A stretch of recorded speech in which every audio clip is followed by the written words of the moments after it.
All right, I might start and we'll see how we go.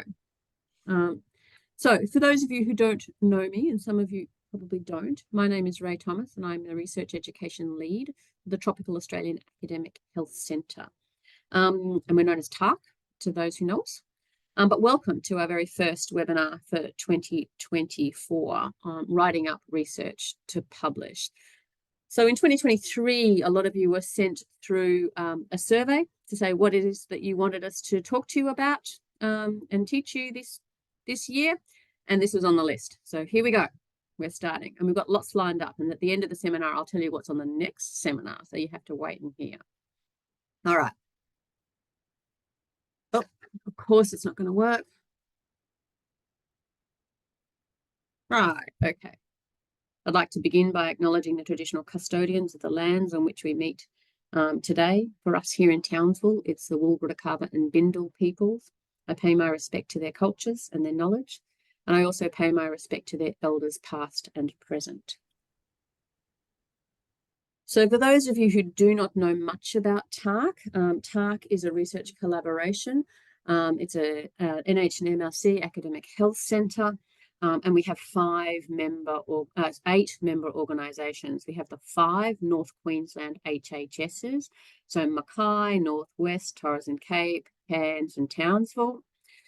We are partners with JCU, the NQPHN, and the Queensland and Aboriginal Islander Health Council, Quake. We have 4 broad research themes, which are important for you to know when you're applying for research grants and stuff. So have a look at those. Service delivery, innovative health workforce models, non-communicable diseases with high prevalence in our regions, and infectious diseases. The important thing on this slide that I really want you to take home is the website. Right? So on the website are lots of bits and pieces of information, things about what we're doing, some resources to help you conduct your research and write it up, which we're always updating. We auto-populate the calendar with events that other people are having that we think are relevant to the region. So just keep an eye on that if you're able to. So that's our website, and it might be very useful for you. Please tell me if it's not, though, because that will be useful to know. Just a bit of housekeeping for the webinars. Please mute your microphones until the panel discussion. And we will have one of those. I promise I will stop speaking eventually. We're going to have a Q&A. It's scheduled after the presentation today. So when that happens, please feel free when we're talking to the panelists about their experiences, ask the questions in a way you feel comfortable. Either raise your hand and ask them directly or put them in the chat. I'm notoriously bad at multitasking, so I will very clearly attempt to look at all your questions in the chat. But if I miss them, someone else can help me out if you'd like. And at the Q&A session, we would love to see your faces. It's so much nicer to be able to present and talk to people when we can see your faces. So if you are able and if you feel comfortable during the Q&A session, we'd love it if you are able to turn your cameras back on. So I guess some of the things you want to talk about today is why bother to publish? I mean, you've done your research, you've had a nice time, but basically publication's hard, and can you really be bothered about doing that? And why do you want to do that? And basically, the idea is that, research is very resource intensive, right? So it takes a lot of clinician time. You spend a long time doing it. Your participants have given their time and their energy in order to help you with your research. And oftentimes it costs a bit of money. So for those imperatives, I think that when we undertake research, we are ethically obliged to publish our findings, no matter what they actually are, right? Whether they're findings that you expected and wanted or findings that you didn't expect, nor did you. Whatever that is, I think you should publish that. So therefore, it's incumbent on us all to do important research, right? Research that actually should make a difference to how we practice, what does it mean, the processes that we do. And we should publish that research in a way that's accessible to all people. Now, there's a lot to cover when we're talking about publishing your research. There's just heaps of things to cover, and we cannot cover all of that in an hour. So what we've chosen to do is focus on how to structure a paper using what's called the IMRAD format. And then what I want to do after we talk about the MRAD format, so I just want to pivot over to busy clinicians and people who have worked with teams and have helped teams to publish their research. So they've published their own, they've helped others publish as well. So I want you to be able to ask them what it was like for them and how did they manage to do that. And the panelists today, or I can't quite see Alison yet, but there's Denise, she's here, Melissa's here, and we'll see if Alison able to turn up as well. So thank you for those panelists, and more on those people later. So let's get stuck in, all right? So today we're going to focus on the components of MRAD structure, okay? MRAD stands for Introduction, Methods, Results, and Discussion, all right? Now, this structure can be applied to papers, whether they are primary papers, that means research that you are the one to do, or secondary research, which is reviews, scoping reviews, or systematic reviews. But importantly, I want to illustrate today is that it's actually a structure that works for papers that have both quantitative data, that's numbers, okay, and qualitative data, the papers that have you themes and you've interviewed people and you've expressed your results in words. So it applies to both of those. In the examples that I'm going to show you today, I have chosen two examples of post-PhD students of mine. One is a randomized controlled trial that has been published, and another one is an exploratory paper that is under review. And I've just used those two papers to illustrate the different components for you, so you can kind of see what I'm talking about. So it becomes theory, but then I can show you what it looks like in practice as well. All right. Did I just say all that without the MRAD structure being up? Okay, I'm not sure. So let's get into the flow. There is a flow, right? If you've heard me talk about research before, it's not something that you just wander around aimlessly thinking like it's a good idea. There's a lot of structures and there's a lot of help to available out there to help you structure both research, but also how to write, okay? So no wandering aimlessly. This is not a creative exercise. You have a structure to follow, okay? And it broadly goes along this way. In the introduction, you want to start out broad, right? And then you're going to narrow that down into what really matters in this particular study. Then your methods and results are all about the details that people need to do a couple of things. First of all, they need to trust that you've done it well. They also need to trust that because you've done it well, your results actually might mean something useful to them, right? But the other thing that's useful in your methods is that people can then replicate what you do. What say you have such a good idea that somebody actually goes, you know what? I want to know about that too, right? And so you have to provide them with enough information so that they can replicate what you do. And then in the discussion, you want to start narrow and then build out to more broad implications of what you find. So let's start with the introduction then, right? Basically, the zeitgeist of the introduction is, why is your study important and what do you want to know? Okay, now remember, we're going to start broad and we're going to taper it down. And here are the components of the things you want to get right in your introduction. Now, in your introduction, you want to focus on what's really important, but also the length of your introduction, I found, varies depending on your discipline, right? So once upon a time, in a long time ago, I used to publish in psychology journals, right? And in psychology journals, you were taught to publish very big introductions that pretty much set the scene for everything under the sun, right? So they can be up to 10 pages long. When I first was asked to publish in a general health journal, in a medical journal, I made the mistake of saying, how many pages should my introduction be? And they went, oh, paragraphs, Rae, paragraphs. So it's very discipline specific, right? So the introduction around about 1 to 2 pages should be a good starting point, unless you're psychology, right, about where you want to aim for an introduction, right? You want to start broad. So first of all, in a little bit, you want to tell us about succinctly, what do the readers need to know about the field, specific to this study, right? not about the, you know, the 100 years ago, about what all happened and the history about it. What do they need to know to understand the parameters of what you're interested in? And then you want to bring them back down to specifically this study that you're interested in. So you've gone from here's some general bits and pieces of information, and then you want to summarize what the current knowledge is about this particular topic. And then you want to demonstrate to people, but there's a gap in what people know, right? So we know this, here's a bit of the problem, and there's a gap. And this is why you're doing your research. So you should set out what the field doesn't know and why it matters. And that should be why you've decided to actually run the research project to start with. And then the very last thing, the pointy end of the triangle, is what you should do is explicitly state your research question. What did you actually aim to find out? Now, I should be able to guess what your study aim is by the time I've hit the end of evidence gap addressed by your study, right?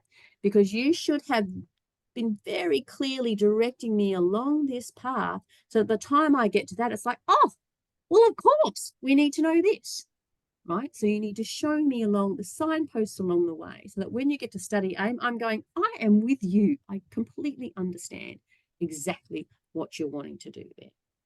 So that's a useful thing to do. So now I'll show you what it looks like in one of my students' papers.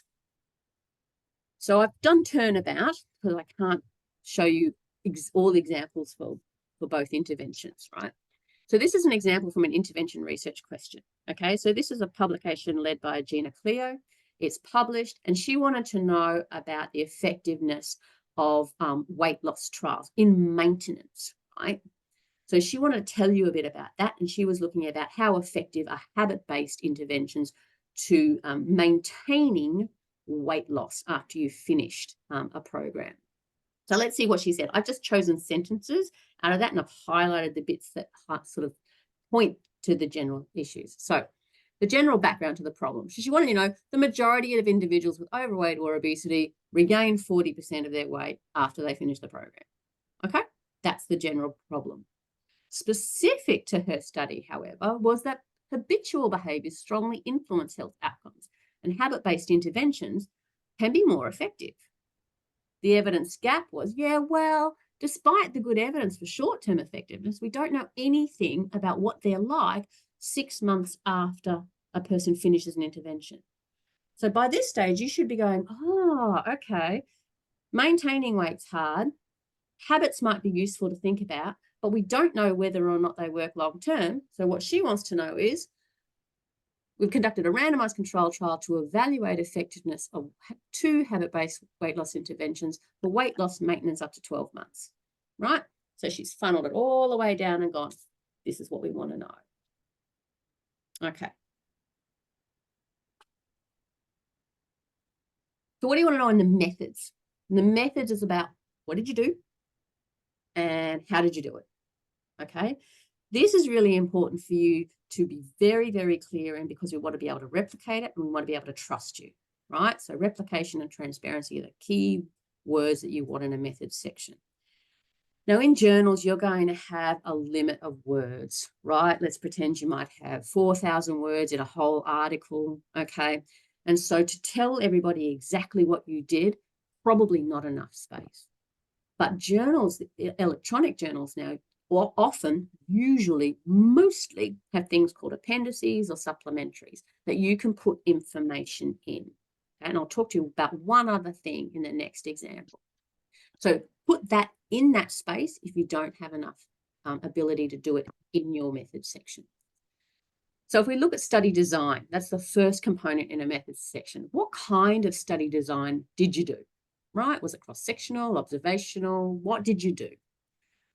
Participants, who were the people that you included and excluded from your study? And why did you do that? And how did you get them? How did you recruit them?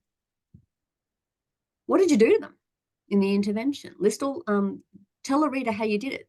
You know, what did you do? And this is the part that often has to get scooched out to the supplementary if you want to be really explicit in what you did. Okay. It's important for people to be able to repeat your intervention. And there's a checklist called the Tidy It checklist that helps you kind of think about what are the things that you might need to write about to help someone replicate what you did, because your idea is so good and it worked so well. And the measures, right? What did you do? How did you measure whether or not something worked? What were the things that you did, the things that you collected, and how did you collect them, and when did you collect them were really important. And then finally, the data analysis section is about how did you analyze the data you've collected, what statistics are best way for you to measure that, and then think about your primary outcome. The primary outcome is the most important outcome in your study, followed by the secondary outcomes. Do you think there'll be missing data?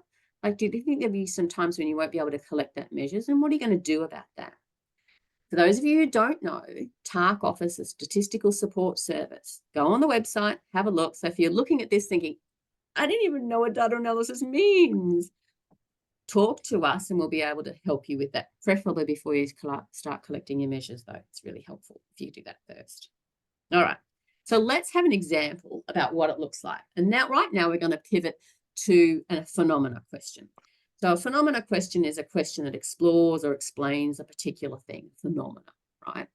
And so this example is a paper led by a PhD student who's finished, called Rebecca Sims. Her name is Rebecca Sims, and she has led this. And what she wanted to know was, she wanted to know about whether GPs spoke to their patients, their consumers, about what it's like potentially for them, what are the pros and cons of being given a label for a health condition, a disease label, before they're actually screened for it.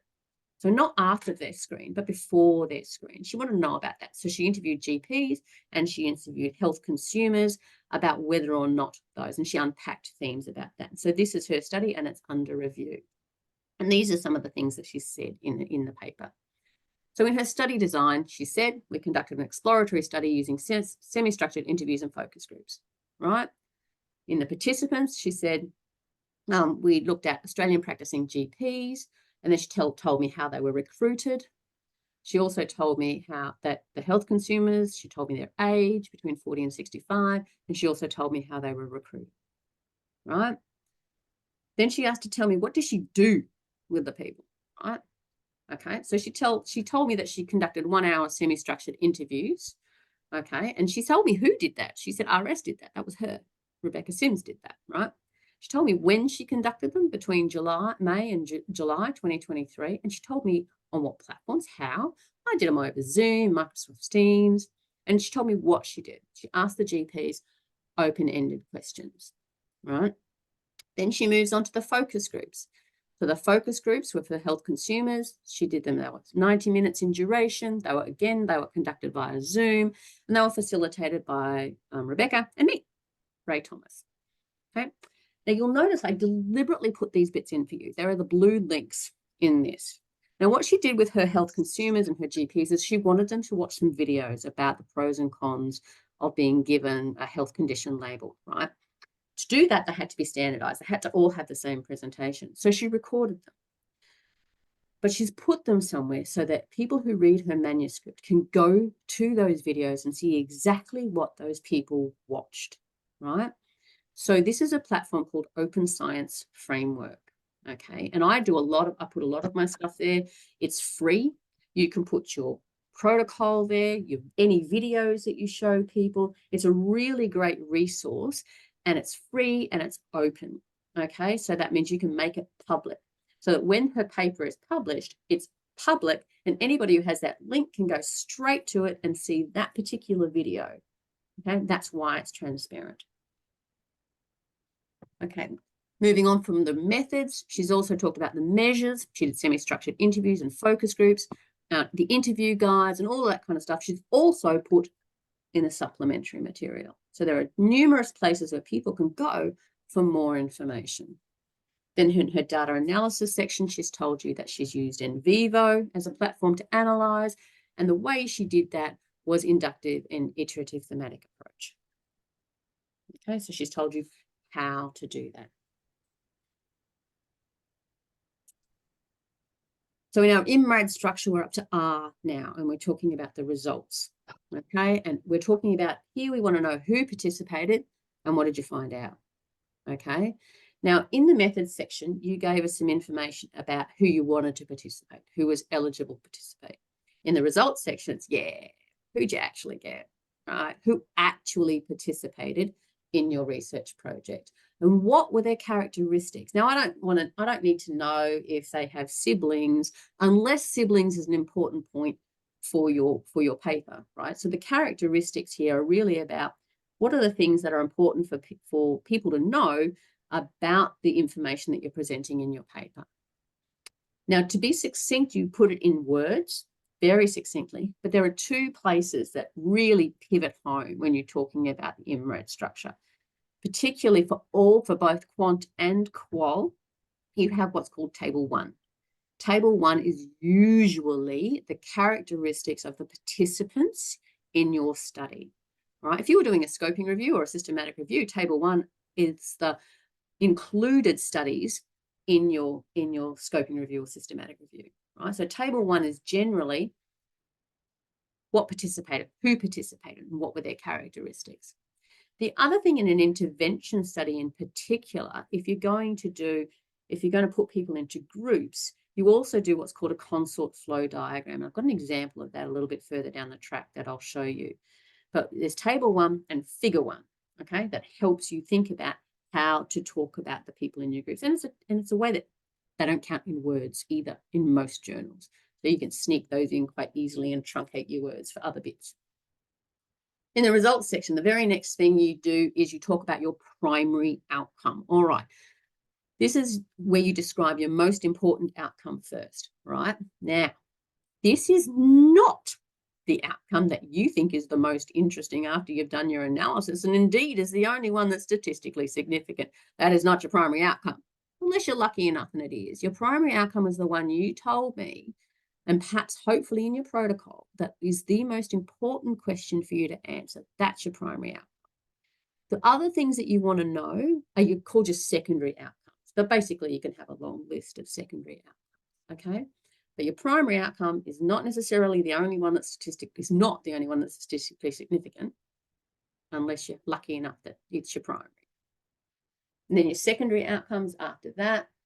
And then you might need to talk about subgroup analyses or sensitivity analyses, but if that makes your eyes glaze over, don't worry about that. If that's pertinent to your study, talk to us in our stats department and we can work you through that. All right. So let's have a look at an example about what that might look like. We're going to pivot back to Gina's 3 randomized controlled trial, right? Don't glaze your eyes over with all the numbers. Right? It's just an example of what it would look like.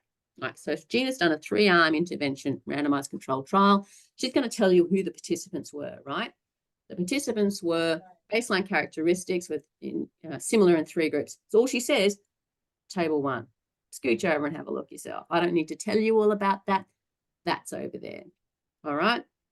And then she's also talked about the people who received the intervention compared with those who don't. And she said that's in figure 1.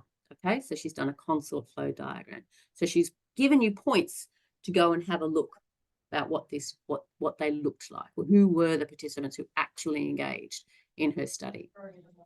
And then the reason I wanted to put these 2 bits up here for primary and secondary outcome is to just highlight that she's actually telegraphed it, right? She put a sentence, she put a heading here that says primary outcome. All right. And it says post-intervention, 12-month follow-up, weight loss and waist circumference. That was her primary outcome. And you could see that was her aim. She wanted to know, was it maintenance? So she's gone, when they finished the program, to 12 months after it, not from baseline. You'll notice that the secondary outcome is from baseline when they started the program to when they finished the program. But her primary outcome was from when they finished the program to 12 months after that. She was interested in maintenance, not necessarily weight loss. Okay. So the other things that I just put this up here for, if you're doing quantitative stuff, is that you do need to look at numbers that have to go in your text, right? So you might need to look at means. In this case, it's a mean difference. You might need to look at confidence intervals and p-values. Okay. So again, get some support with that if it's not a home that you feel particularly comfortable sitting in right now. And what I wanted to show you here was this is a consort flow diagram. Consort stands for Consolidated Standards of Reporting Trials, okay? And it's just a picture of the people who went through the trial, right? So you started at 130, some were excluded for a whole heap of reasons that she's told you about. She randomized 75, and then it gives you the numbers all the way through, right? It's not tricky, it's just a flow diagram. Oh, yeah, fine. Yeah. Avery. Discussion. So the thing we want to know about discussion is interpret the findings and explain their meaning. Okay. So again, now we're going from narrow to broad. Okay. So remember how you told me at the end of the introduction, you told me your specific aim. The first thing I want to know in your discussion is I want you to answer that. All right. This is your research question. If this is what you wanted to know, tell me what your findings said. That's the first thing I want you to tell me. Okay. Answer the research question from the introduction. Bree, are you able to pop yourself on mute, mate? Compare and contrast your stuff with other research. Okay, so how do your findings, are they similar to other research published, or are they different to other research? Importantly, tell me what it means, right? What does your research mean in particular? Strengths and weaknesses. What did you do well? What do you need to improve on? What did you have no control over? All right? And big picture implications. Okay, what is your take-home message? What is the bigger picture here that you want your readers to understand? Brief example of this, going back to Rebecca's Quoll study. Her main findings, GP said they talked to patients about being labelled with a health condition. Oh, but the health consumers didn't remember it. Some studies supported her stuff. There was studies that supported patient variability. They also supported the review, supported and highlighted some impacts around time and workload. That was one of her themes. Importantly, she talked to you about interpretation of findings, but this isn't rocket science, so it's pretty much the same thing. You know, GPs said they discuss it. Patients couldn't remember that they did. They struggled to recall, the health consumers struggled to recall any opportunities for screening that weren't non-cancerous, which is interesting because you get screened all the time. Hypertension, cholesterol, you name it, you're screened for it, and they are non-cancerous, but they couldn't actually remember any. She gave you some strengths and limitations. I just popped them in some dot points there. So multiple recruitment techniques she used. She tried to get people in different ways. Limitations was, boy, it was hard to get people. Phew, those GPs are tricky to get. Right? So that's a trick. You know, that's the way it is. And then big picture implications and knowledge gaps. So she found that discussions of label prior to screening don't happen routinely. And interestingly, what she's thinking about, maybe some part down the track in her postdoc, if she ever gets motivated because she's scared, is about decision aids, right? So maybe if GPs and health consumers had decision aids to help them decide whether or not to have screening for non-cancerous conditions, that would actually improve decision making, and it might improve recall as well. So that's the IMRAD structure. But the thing that IMRAD doesn't have in it as an acronym is the abstract, right? Now, the abstract is a really important part of what you're going to talk about, but it's often the last thing that you write. And it's the last thing because you kind of need to understand what it is you've written about so that you can summarize it. It's hard to write a summary first and then extrapolate, but it's easier to write a summary. Having said that, abstracts are super hard to write. They are often the thing that readers will read to decide whether or not they want to download your paper and read it in full, okay? Or they might be the only thing that they read. Now, journals have very tight word constraints on abstracts. Sometimes it's 250 words. Now, remember, you have just written 20 pages, and we're going to ask you to summarize that in 250 words, right? And that is hard, right? But doable. Now, different journals have different structures on how they want to do this, and the headings that they want you to use, but these are kind of the general ones, right? So in the background, it needs to be short. Remember, the background is kind of introduction, and you've had 1 to 2 pages. Well, I want you to tell me in 2 to 3 sentences now, you know, what's the gap that you want to know about, and how do you hope to fill it, right? What's the knowledge that you need?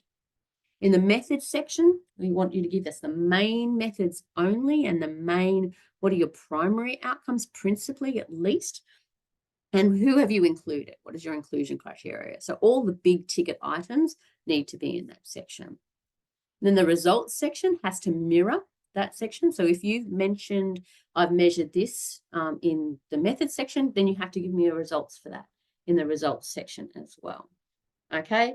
And the conclusion, again, is going to be 2 sentences, 3 if you've been very good with your word count, directly related to your objectives and your findings, right? Tell me what it is that you've found and why it actually matters. Okay. So that's enough from me. That's the structure. That's an IMRAD structure. Okay. I'll come back in after we've had a chat to the panel and we'll talk a bit about a couple of other things. Now, can I see? I cannot see Alison. So we will go. Alison is with us. She is here. Where is you, Alison? I've missed She's you. at the end of the list. Oh, she's not on my screen. Hello. Hey, hi there. All right. So today's panelists, let me introduce you to first, not only Denise. Denise is a dementia specialist psychologist working in Cairns and Hinterland HHS. Hi, everyone. Yeah. I want to tell them about what you published. All right. So she's published about the role of medical and legal systems in delivering healthcare, and she's currently managing a research translation project that's looking to improve the compliance, good luck with that, between the management of and application of advanced care plans. So she's good at publishing, she's done her good stuff, and she's here to talk to you about that. Alison Hempenstall is a medical doctor and researcher and educator, and she is currently the Public Health Medical Officer for Torres and Cape Public Health Unit. Alison's publications have a broad spectrum of public health interests, including HIV, hepatitis B, and rheumatic heart disease.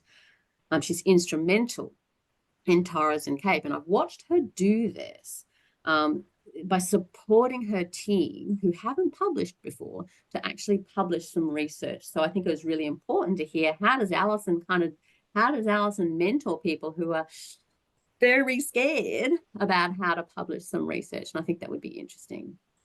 And Melissa Crow, and Melissa is the head of the Cohort Doctoral Studies program at JCU.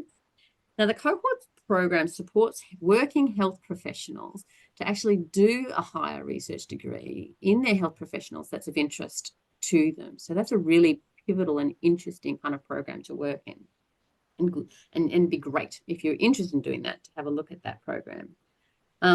In Melissa's role and with her colleagues, she facilitates writing retreats and workshops to assist the cohort program participants to publish their research. So she's had a lot of experience about helping busy clinicians publish HDR kind of research as well. So we have 3 really interesting and busy clinicians about how they publish. So I welcome Denise and Melissa and Alison to the stage, and I'll kick it off. I'm going to ask you, each of you, please, to identify 3 things, all right, that help you write up your research or help you help others to write up their research. So let's start in reverse order. Let's start Melissa over here. Can you give me 3 things what have you found is useful? What are some tips? Thanks, Rae, and thanks for that presentation too. I found that interesting. I would say there's a number of things that could be done, but probably seeking feedback on your work is a good place to be, and being open to having feedback on your work. That can be helpful in terms of getting the work to the standard that you need to get it published. So and I can talk forever about many different ways of being able to do that, but that's one. I'll try and keep it brief. Collaboration, I think, is really important, and I think Alison will talk a bit about that in quite some detail, but I would reinforce that.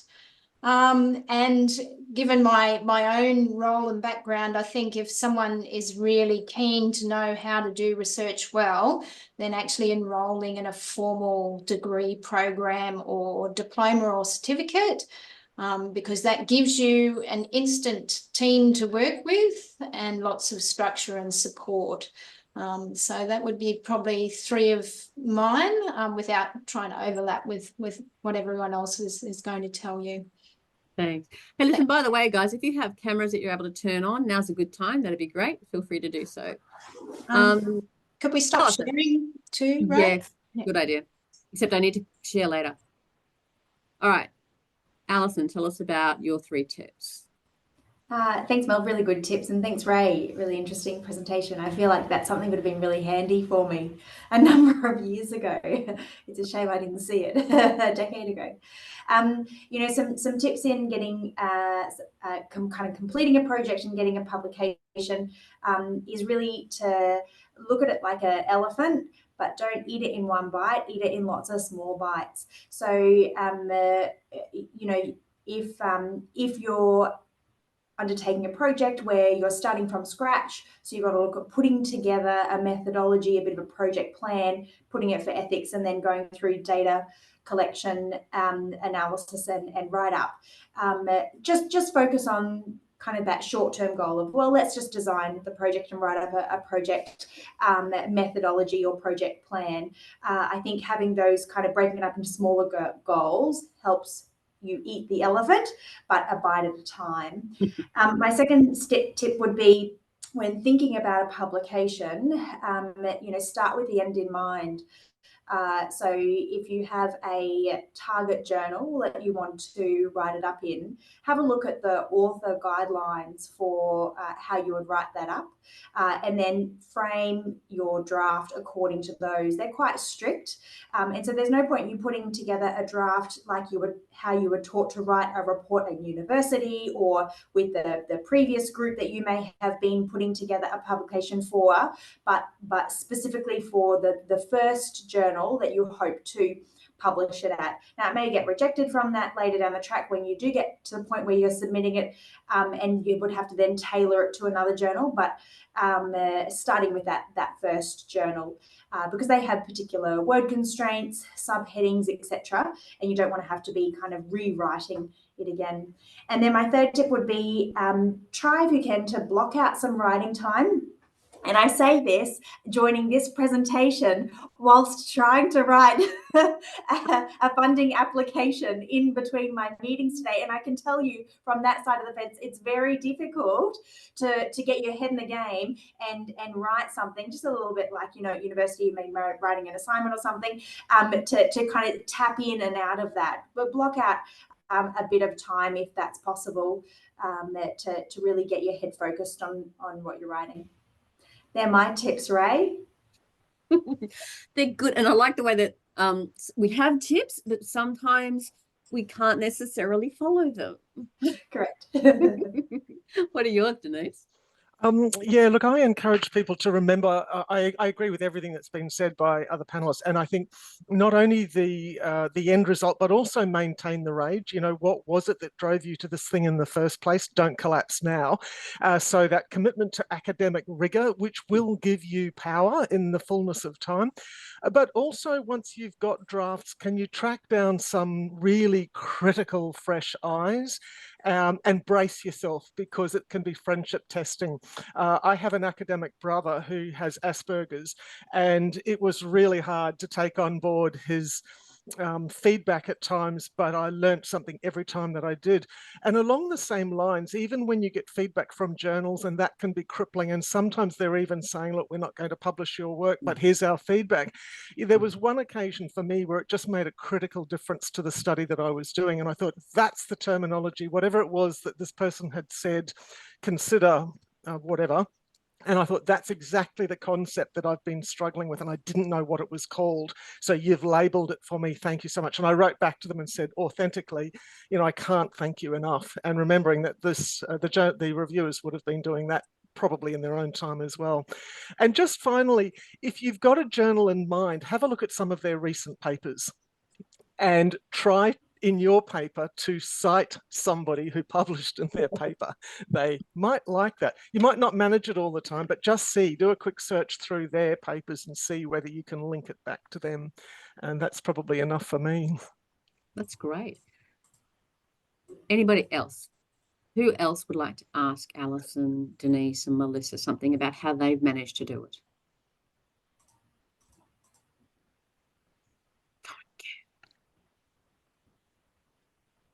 Who wants to be brave? Law here. I'll be brave. Go, Law. Well done, you. Thanks for your presentations and your tips. I liked your tips about kind of working backwards. So choosing a journal, seeing what the demands are of that journal, and then trying to make it fit as a first option, obviously knowing that it might not go ahead. Could you describe a little bit more, like some papers have discussions and conclusions, some don't, some leave out the conclusion. Would you be able to just maybe provide some guidance on what the key differences are when they do have those two subheadings between discussion and conclusion? Somebody want to tackle that one? So I see that as a sign that either or will work. And so then I look at what I want to do. And again, I like to look at recent papers, not only their information to authors, because sometimes it seems like maybe they haven't kept the information for authors up to date with what they're currently publishing. So I like it when I get that option, and something might feel most intuitively right for me, and that's what I do. Anybody else? Melissa or Alison, Yeah, you want to say anything?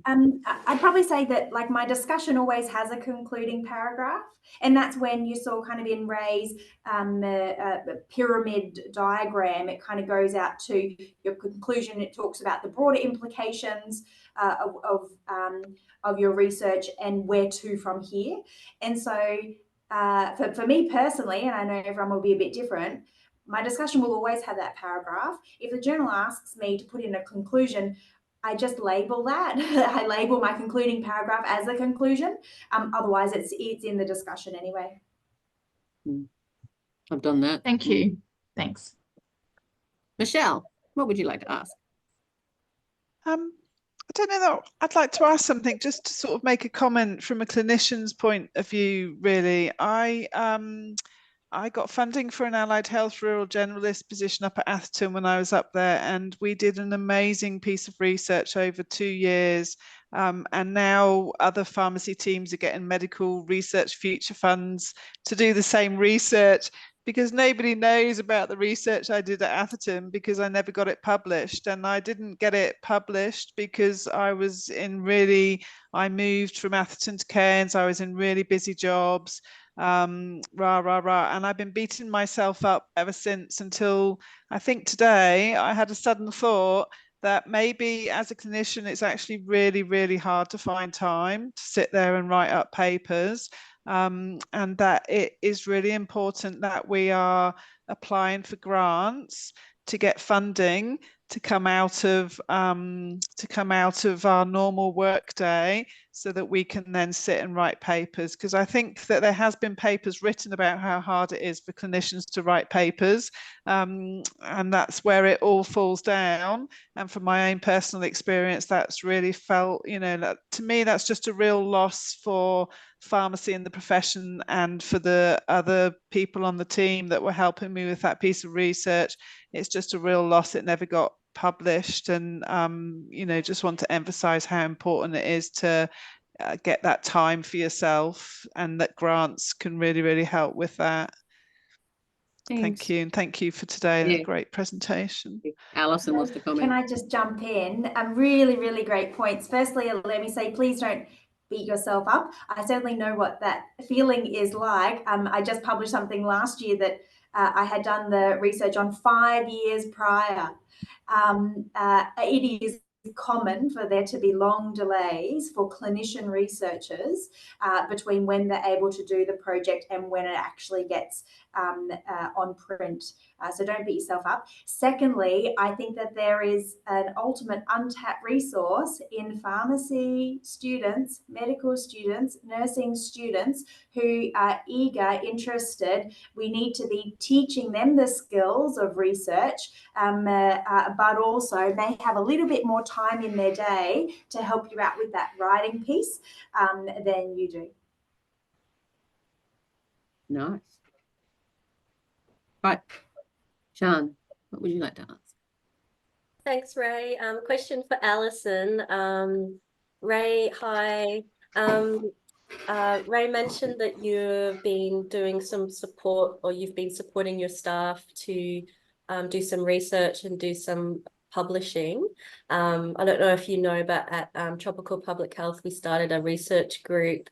So I'd just be really interested to hear about how you have been able to carve out a bit of time or support for that. Yeah, awesome. And I think Rae wanted to touch on this with me a bit later. Rae, do you want me to answer this now? Yes, Yeah. I think there's so many questions from the panelists. I'm just going to shut up. I'd love to hear more about the Tropical Research Group that you've got going. That's fantastic. In terms of building in research here in the public health unit for Torres and Cape, because I do believe part of our responsibility in public health is sharing it with external stakeholders, the broader public health community and academics, and that is through publication. It would be aligning the research that we do, which more often than not is not true research. It's a lot of quality improvement in the space of public health. It's looking at how have we implemented a program? Are we evaluating, a program that we've done or an outbreak response? So a lot of it is embedded in our day-to-day work. So I think that helps aligning what we publish with what our core functions are within public health. I may have, say, a particular interest in epilepsy and want to, research a randomized controlled trial in epilepsy, but actually that's not core business within public health. And so to get the team on board and the unit on board, making sure that it aligns with what we're doing here. And then it's really supporting on the ground those interested individuals. So I'm sure you've got people who come along to your research group who are interested, who have that baseline interest in research. There are going to be some people who aren't interested in research, and that's completely fine. It's about fostering and supporting those who are, and that might start with a letter to the editor. So, last year, as you may know, others may not, there was or still is a diphtheria outbreak in First Nations individuals across Queensland, and we thought this was really important to share with the broader community. Now, we didn't have time to write a full-length publication, but we did have time to write a letter to the editor, which is 500 words. That's quite small, and so that was quite a manageable first publication for this junior doctor who helped put it together. So just know that when you go to a journal, yes, you have original research, and that's kind of, probably what people see as the top tier above, just under kind of meta-analysis and systematic review as your original research. But you have commentary, you have kind of lessons from clinical practice, lessons from practice in the field, and other writing styles that you can do to get that publication, to get your voice heard, but it's not an original article. I'll stop there, though. I could talk on. We'll go to some other questions. That's a great idea. Thank you so much, Alison. Do you mind if I get in touch with you outside? Yeah. Shoot me an email after. Very happy to meet up and chat more about it. Thank you. Genevieve, you're next online. Sorry, Dave, and then you, mate. You're next. There's a line. Genevieve. Thank you so much, guys. It's really, really interesting information. I can't wait to join other webinars. But these seem simple questions, but maybe for a novice. First one is, would you suggest starting your draft or your publication while you're undertaking the research project to sort of formulate your ideas, or more look at it once you've done the data collection analysis? And the second question I had is, which seems silly, but how do you go about, or tips for finding a target journal, especially for an research? Melissa, how about you do this one? Thanks for that question. I would definitely recommend starting the writing even before you're doing the research, and quite often you will have done that inadvertently anyway because of your things like your ethics application. So you'll find that you'll have a bit of your writing already done, and doing that and writing up the methods while you're doing it might also help to kind of clarify your thoughts, and I think that's really important. In terms of journals, we have this conversation quite a lot of the time. I think you need to kind of make a decision between reaching your target audience and going for a high impact journal. So that's kind of I guess a thing that you need to think about. Who do you want to read your research, and where is that going to be most useful? And so if it is other health professionals that you're wanting to reach, then perhaps looking at a journal that's going to be more likely picked up by them and read by them. But if you're looking at kind of career progression and having this for other reasons like promotion or for grants or things like that, then you might look at some of those higher impact journals that won't necessarily get to your target audience. So sometimes you kind of have to make a decision between those two things. Good tips. Yeah. The other thing too that I was just thinking about is that once you've written and put it somewhere, you can amplify that, right? You can amplify that on social medias, things. You can make sure that you push that out, so that the people who don't necessarily have read that are actually, you can reach out to those people on different kind of platforms to go, hello, this is important. I've written this, please read. Yeah, that's a great idea too. Yep. Dave, you have been waiting very patiently and you're in a car. I am in a car now. Hey, Rae, thanks. Alison, probably a question for you and a comment more than anything. Because I used to work in public health and I've moved to academia, I think what's really missing is the lessons from the field that you were talking about. And it's a great resource for academics out there. And it doesn't come through in the literature nearly enough. And so I'd really encourage both you in the Cape and Torres and also Sian in Tropical to publish those lessons from the field. And it's probably not a question, but a comment that it's incredibly important. I think, the Tropical Research Group that's meeting at the moment is a little bit stuck on what to research, but I think it's not research that we need to do. It's actually writing up what they're doing. It's those practices that are happening and the findings that are happening and improvement in practices. And maybe that's a focus that needs to go forward is, how are we improving practice around, post-strep GN, for example, in Yarrabah, what's happening currently, because there's so much stuff happening in especially Tropical and also Cape and Torres now, but so much practice improvement that's happening constantly that academia never find out about. It's going on in the public health units, but it really does need to be written up and published. And so it's important not to get, I think, bogged down in the research process per se and saying you need ethics and all the rest of us, but it's those short communications letters to the editor and other mechanisms that are incredibly important for not only the practitioner, but those in academia to get access to that information as well. Good point. And you probably can't see it because you're on the phone, but Sian gave you lots of thumbs up for that comment, Dave. Thanks. I totally agree, Dave. Great comments. And I think it's one of few exceptions that may not follow the traditional route that Rae was talking about, where you have an idea, you create a study plan, you put it through ethics, you collect the data, yada, yada, yada. This is where, we have an outbreak. You had an outbreak of APSGN late last year in Yarrabah, and then you want to write the lessons from that. What was interesting about this outbreak? How did the community respond? And it's a real great opportunity to then kind of put on paper all the partnerships and collaborations that went into that particular outbreak response. Now, you call an outbreak, you're not then going to say, hold on, I'm just going to write a study plan and submit that to ethics, and maybe 3 months later we'll go, no, you're going to march on with that. And so quite often these can go through ethics as a quality improvement activity, or the article themselves, the commentary, the lessons from practice itself can go to ethics to say, this is what we're writing up, is this ethically sound? So it's not the traditional research path per se.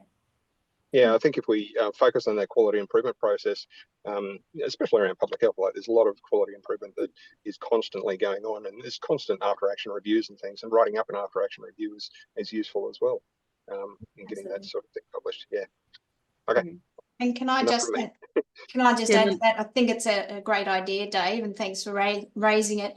And you can always look to publish retrospective data as well. So if delay is not a good idea, you need to get on this and you need to do it now. That might be something that you can come back and go, okay, well, I'm going to get ethics approval to publish this as retrospective data that's already been collected. And I might just say, you know, all of this is really great idea. And one of the things that I love about working in the cohort program is that we are working with people like Denise and Michelle, who's here today, Stephanie as well, who've got these great ideas that are really practical and translatable into practice. So even if you've got CQI ideas, reaching out to one of the universities and seeing if there are academics who are interested in working with you on that, because academics absolutely love getting in and doing this translatable research. So I would encourage you to do that too. We are nearing the end, and Trina, you are the lucky last person to have a comment. While you're asking your question, I'm going to put in some resources in the chat because I didn't get to put them in my slides, just so that you have some ideas. And I would just want to, so Trina, what would you like to ask? Thanks, Rae, for the presentation, and the panelists for the great tips, especially for a novice here. So I'm I guess, first timer looking at writing up some research. I've just finished the final report that's gone off to ethics. So totally appreciate the time, trying to find the time to write. I don't know where I'm going to do it, but I guess I want to make sure that I'm doing it. So a lot of what's been spoken about has been really helpful today. I had a question about the journal choice as well, but I just want to know, is it important to know which journal you want to publish in before you get started, or can I just get started using this method first, or is it important to really work that out first? Denise, have a go. Yeah, it can be anything, all of the above, really. What I did is start looking at journals through the people that I was citing in my literature review. So that led me to journals who were clearly interested in this topic. And sometimes it's overwhelming. So it's a bit hard to juggle everything. But if you know that your preferred journal has got a word count of X, then you might want to you might want to use their structure when you go to write it up. But having said that, you know, you go after your favorite journal and they don't accept it, and then you're on to second or third journals anyway, which might be quite different. My last paper, I was absolutely guided by the word count and their interest in the topic, because it was qualitative research. It needed to be, I don't know what it was in the end, 7,000 or something. And so going after somebody who wanted a 4,000 word count was never going to work. So that created a real thing that I had to be absolutely mindful of. So I think you have to be able to recreate things, but just try to remember that you will learn every time you recraft it or distill it. Rae, you had a quote earlier about, look, if I had time, I'd write a shorter paper. That is so true. So yeah, it depends a bit on what you can do and what you're prepared, the wars you're prepared to wage to get it there. And you have an important comment, so an important communication. So go after it and know that this is all a part of the process, and it will ultimately fuel you and communicate your message. Yeah, thanks for that, Denise. And just another question I just wanted to ask as well, just in regards to one of the tips was around seeking feedback. And I guess I don't necessarily have many people that probably have the time more so to actually for them to read through and give that feedback. So is there any kind of tips or advice around where I can maybe seek that feedback from before sending it off to journals? Not really knowing your situation. Certainly as Melissa's representing the cohort mentors became one valuable source, whether you're associated with somebody who's got research support, which I'm now sitting in for the moment while Kath McFarlane's away for Cairns Hospital. It's like calling in favours. You really don't need a content expert. You need somebody who's just willing to give authentic feedback about and anything that they can suggest, and then try not to hammer them. You might choose a second person the next go around. And I'm happy to help. TARC provides that service to different bits and Great. bobs and stuff like that. So that's perfectly fine. You heard it here. It's on the recording. Go to Oh, Rae. it is. Oh, damn it. No. Everybody, go to Rae. On Would that that note, just I be think would that just be emailing through to Yeah. TARC then to ask for that request, Rae? Yeah.